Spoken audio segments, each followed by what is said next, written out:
Real Exorcism, Cases That Shocked Investigators.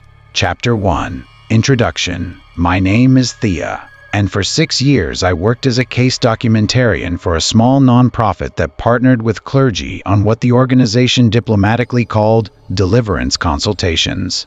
I wasn't a believer, not exactly. I'd grown up Catholic in the loose, holiday-only sense most people mean when they say that. And I'd taken the job mostly because I was good at research, good at organizing chaos into readable files.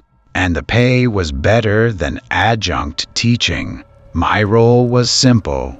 On paper, I interviewed families, reviewed medical histories to rule out the obvious explanations, documented sessions when clergy allowed it, and compiled reports that mostly confirmed what I already suspected, that 95% of these cases were psychiatric crises dressed up in religious language, families desperate for an explanation that didn't involve a diagnosis they couldn't afford to treat. I lived in a small apartment above a hardware store in a mid-sized city. The kind of place where the radiator clanked all winter and the neighbor's television bled faintly through the wall at night.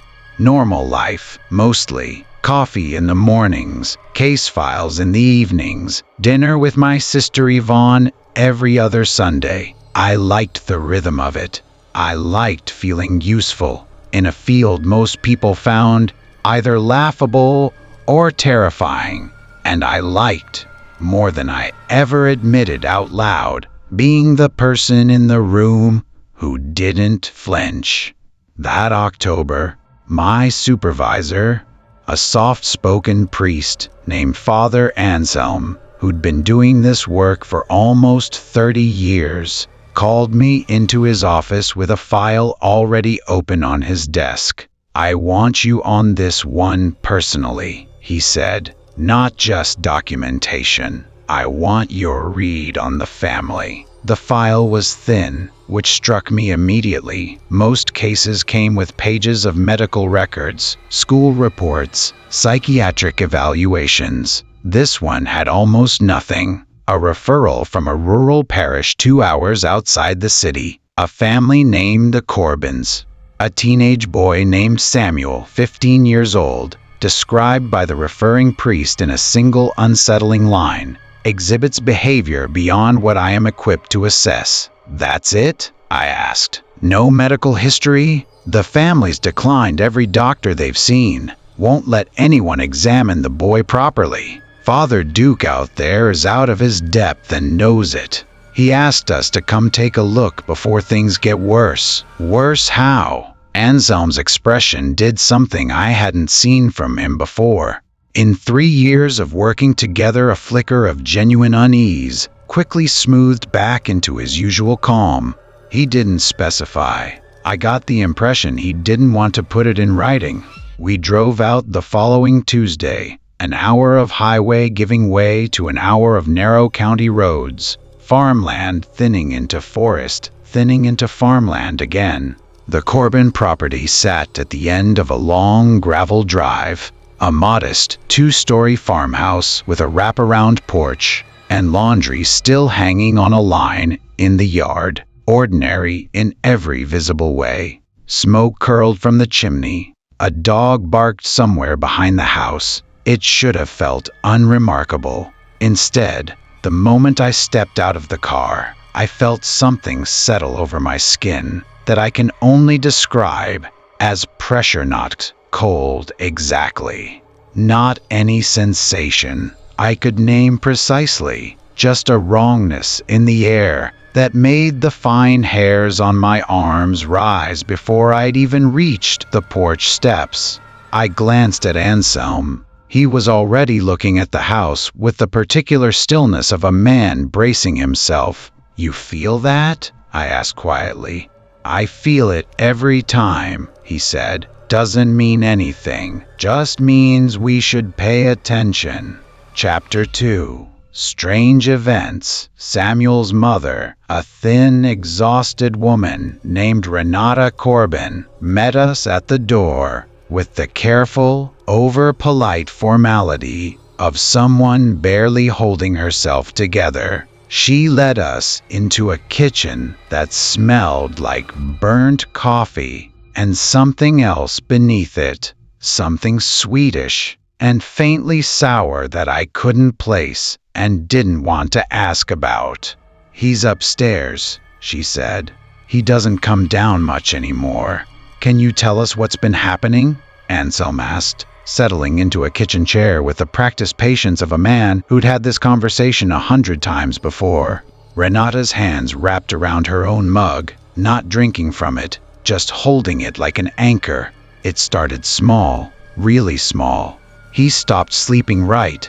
Started saying he heard someone talking to him at night, whispering, calling his name. We thought it was stress. He'd had a hard year at school, some trouble with friends. We didn't think much of it. When did it change? About 2 months ago. Her voice dropped, and I found myself leaning in without meaning to. He started knowing things he shouldn't have known.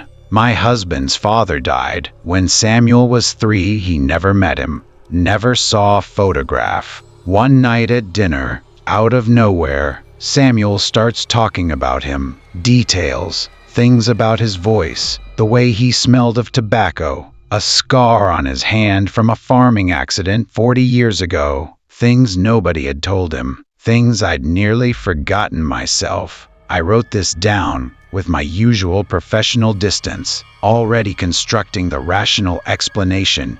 In my head, overheard conversations, half-remembered family stories, a teenager's mind doing what teenage minds do under stress, filling gaps with imagination that felt like memory. "Has he seen a doctor?" I asked. "A psychiatrist?" Renata's face closed instantly. "We tried once. He wouldn't let the doctor touch him, started screaming the moment the man walked in the room, saying things about the doctor's personal life that there was no way for Samuel to know.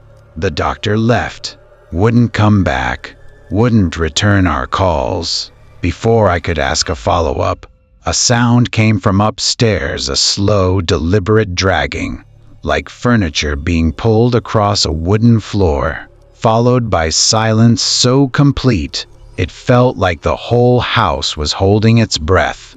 Renata's eyes went to the ceiling, then back to us, something like shame crossing her exhausted face. "He does that sometimes. Moves things in his room. We've stopped asking why." Father Duke, the local priest, arrived shortly after, a heavy-set man in his 60s, with the kind of tired eyes that suggested he hadn't slept properly in weeks. He shook Anselm's hand with obvious relief. "Thank God you came," he said quietly, glancing toward the stairs. "I don't know what I'm dealing with here. I've done this work 30 years and I've never—" He stopped himself, shaking his head. "You'll see." We climbed the stairs together, floorboards creaking beneath our feet in the particular way of old farmhouses, the air growing noticeably colder the higher we went, though nothing about the house's structure should have explained that shift. Samuel's door was closed, a thin line of darkness visible beneath it, despite it being early afternoon, as though something inside was blocking out the daylight that should have come through his window. Father Duke knocked softly. "Samuel? Some people are here to see you." For a long moment, nothing. Then, from behind the door, a voice, young, thin, unmistakably a 15-year-old boy's voice said, "I know. I've been waiting." Something about the phrasing, the flat certainty of it, made my stomach tighten in a way medical records and psychiatric explanations couldn't quite account for. Chapter 3. Darkness Grows.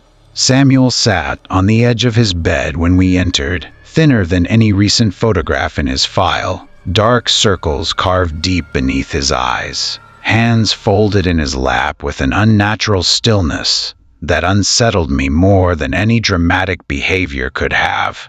He looked up, attention that felt too deliberate, too knowing for a boy his age. "Thea," he said, before anyone had introduced me. I felt the floor tilt slightly beneath me. "How do you know my name?" He smiled, small and strange, not matching the exhaustion in the rest of his face. "You don't believe in any of this.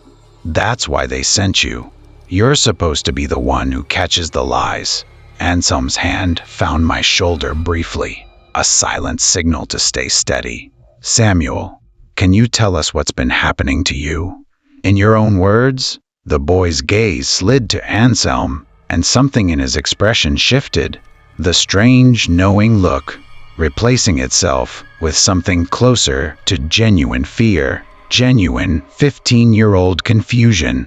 "I don't know how to explain it. It started as dreams, someone standing at the end of my bed, watching me. Then I started hearing it during the day too, whispering things, telling me things about people.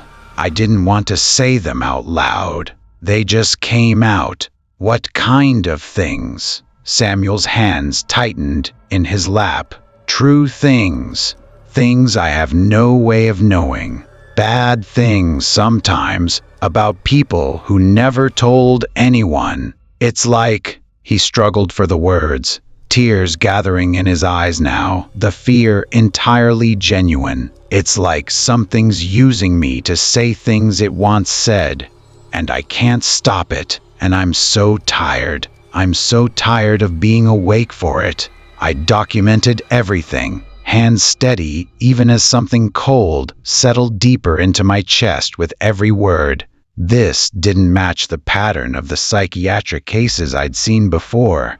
The paranoid ramblings, the disorganized thinking, the clear signs of a break from reality that usually characterized what families mistook for possession.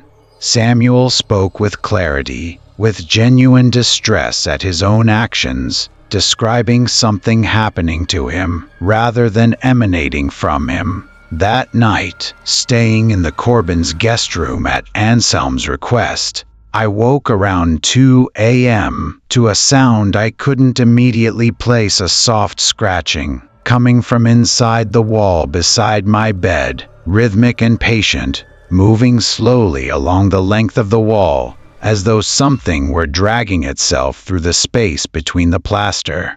I lay frozen, listening, my heart hammering hard enough that I could feel it in my throat. The scratching stopped directly beside my head, and in the sudden silence that followed, I heard, unmistakably, breathing slow, deliberate, close enough that it felt like it came from inside the wall itself rather than beyond it. I didn't sleep again that night. In the morning, exhausted and unsettled in a way 6 years of this work had never quite prepared me for, I found Anselm already in the kitchen, similarly hollow-eyed. "You heard it too," he said. Not a question. "What was that?" He was quiet for a long moment, stirring coffee he wasn't drinking. "In 30 years, Father Duke has never called me for a case this severe. I want you to understand something, Thea. Most of what we investigate has an explanation. This might not." Chapter 4. Terror. The first formal session happened that afternoon, in Samuel's bedroom, with the family gathered outside the door at Anselm's insistence, unwilling to witness what might come, but unable to leave the house entirely. I stood in the corner with my recorder and notebook, trying to maintain the professional distance that had gotten me through dozens of previous cases, watching Anselm settle into a chair beside Samuel's bed, with his stole and his ritual book. His manner calm in a way that felt deliberately, effortfully constructed. "Samuel," he said gently, "I want you to try something with me. Can you tell me if there's someone else here with us? Someone besides you?" The change happened faster than anything I'd witnessed in 6 years of this work. Samuel's posture shifted, not dramatically, not with theatrical convulsions, but with a subtle wrongness, that was somehow more disturbing than anything more obvious could have been. His shoulders dropped. His head tilted at an angle that looked almost casual, almost bored. And when he spoke, the voice that came out was not his own. It was lower, older, carrying an accent I couldn't place, syllables drawn out with a patience that felt ancient rather than performed. "She doesn't believe," it said, and I understood with sick certainty that it was talking about me. "Bring her closer. I want her to write this down correctly." Anselm's expression didn't change, though I saw his hand tighten around his ritual book. "You'll speak to me, not to her." The thing wearing Samuel's face turned toward Anselm with slow, deliberate interest. "You've done this before, so many times. Tell me, priest, how many of them did you actually help? How many are still exactly where you left them, still full of me, still waiting?" I felt my pen freeze against the paper. Nothing in Samuel's medical history, nothing in the family's account, should have given him access to the specific cruelty of that question. Anselm's own private doubts about his effectiveness, doubts he'd shared with me only once, quietly, after a difficult case 2 years earlier that had ended without resolution. Anselm pressed forward regardless, his voice steady despite what I now recognized as genuine strain. "What is your name?"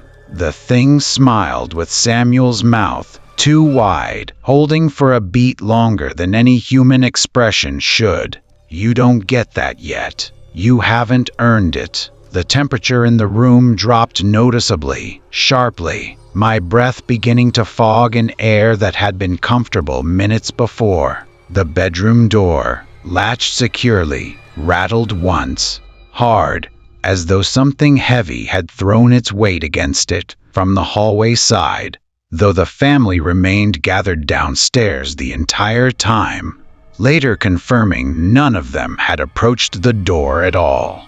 Samuel's body arched suddenly, unnaturally, his back bowing upward off the bed in a way that should have been physically impossible without visible strain, and the voice that emerged this time was different, again younger, female, sobbing, calling a name that wasn't Samuel's.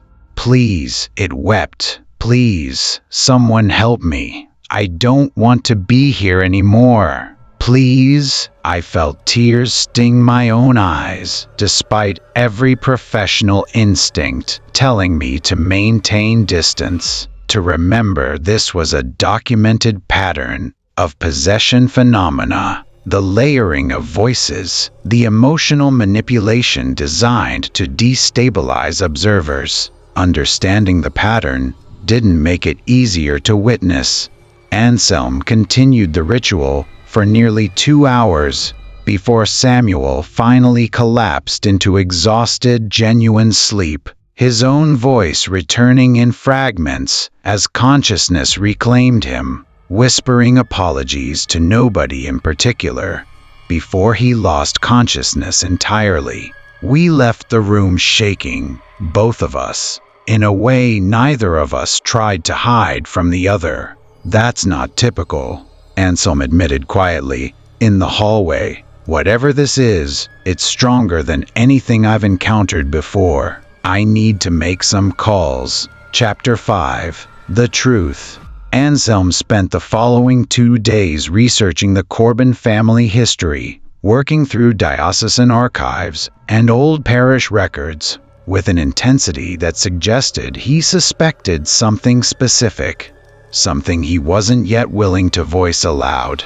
I helped where I could, cross-referencing property records, old newspaper archives, anything that might explain why this particular house, this particular family, had become host to something so much stronger than the cases we usually documented.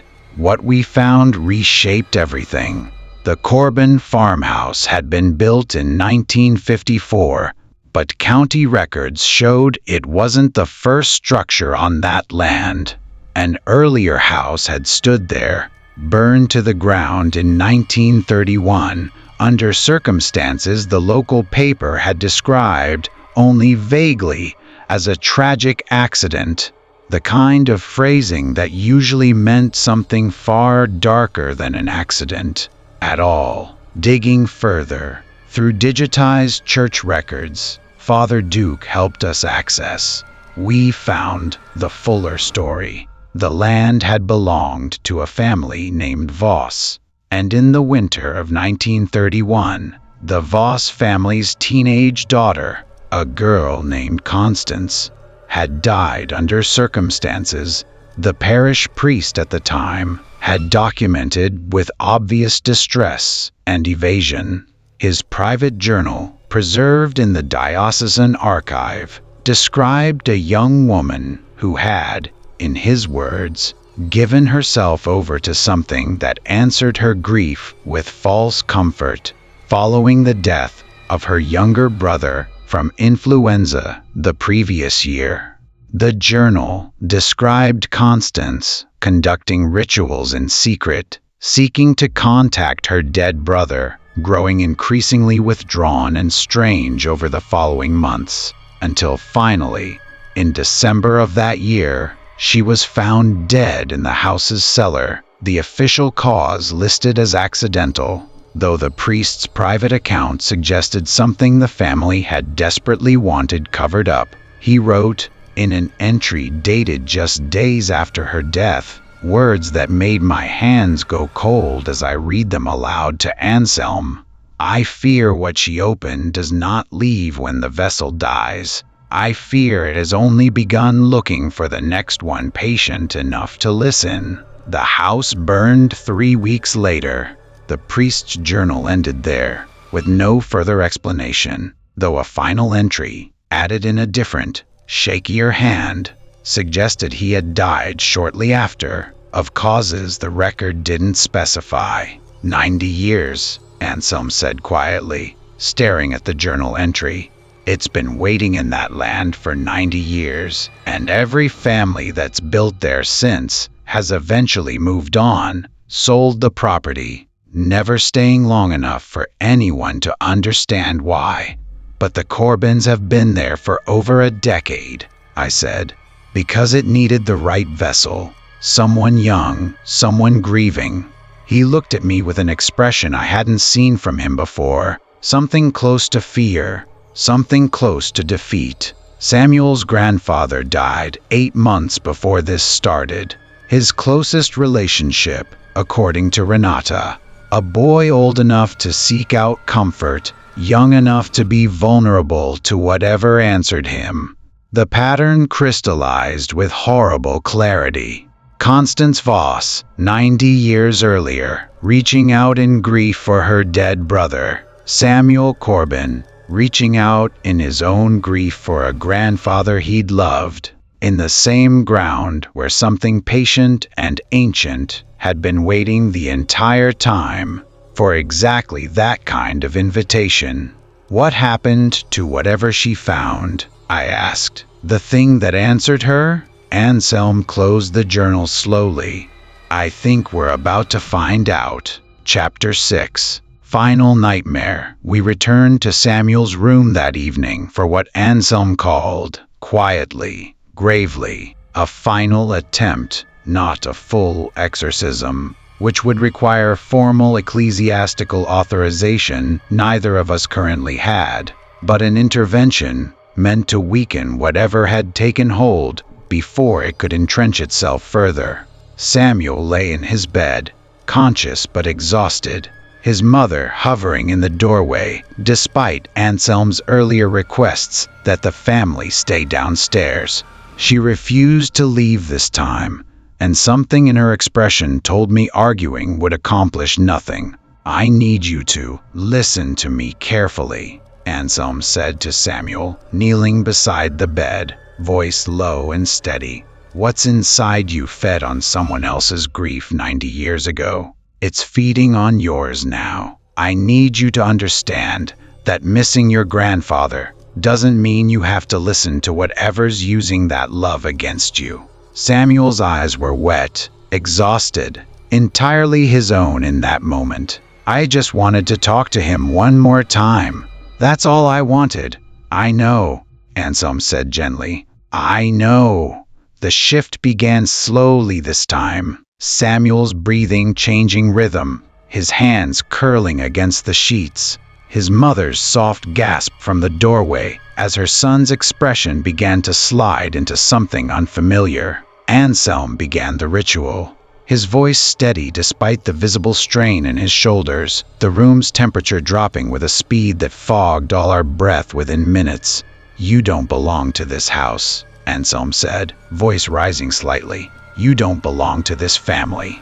Whatever door Constance Voss opened, I command it closed. The thing wearing Samuel's face laughed a sound with no warmth in it at all, layered somehow with what sounded like Constance's own voice beneath the boys', two voices speaking in terrible unison. You think this is about a door, it said. You think I came through something. I was always here. I am the ground this house stands on.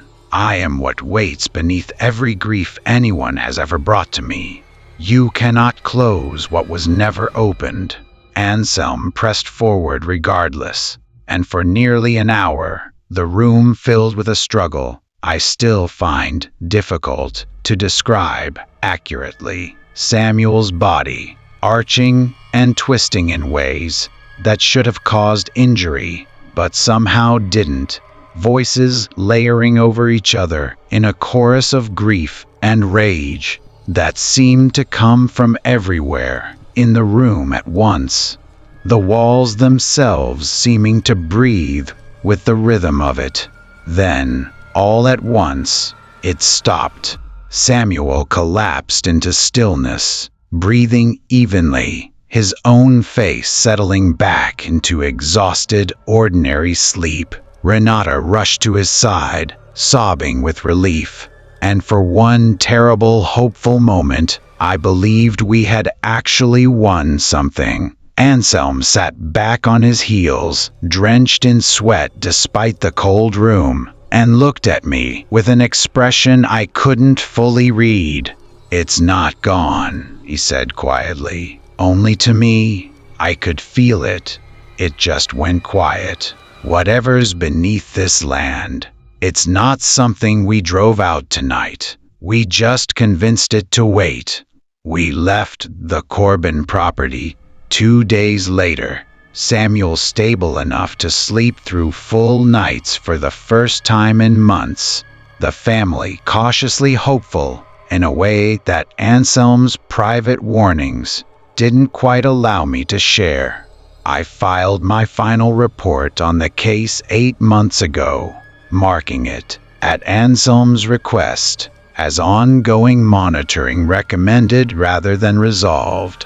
Father Duke checked in on the family periodically, reporting no further incidents, and I let myself believe, the way you let yourself believe things you desperately need to be true, that we had actually helped. Then, 3 weeks ago, Yvonne called me during our usual Sunday dinner, her voice strange, distracted, telling me about a dream she'd had the night before, vivid, specific, a farmhouse she'd never seen, a boy's voice calling her by name, offering to let her speak just once more to our mother, who died the previous spring. It felt so real, she said, laughing it off the way people do when something has frightened them more than they want to admit. I almost said yes, in the dream. Isn't that strange? I sat frozen on the other end of the line, my coffee going cold in my hand, remembering Anselm's final words in that farmhouse hallway. We just convinced it to wait.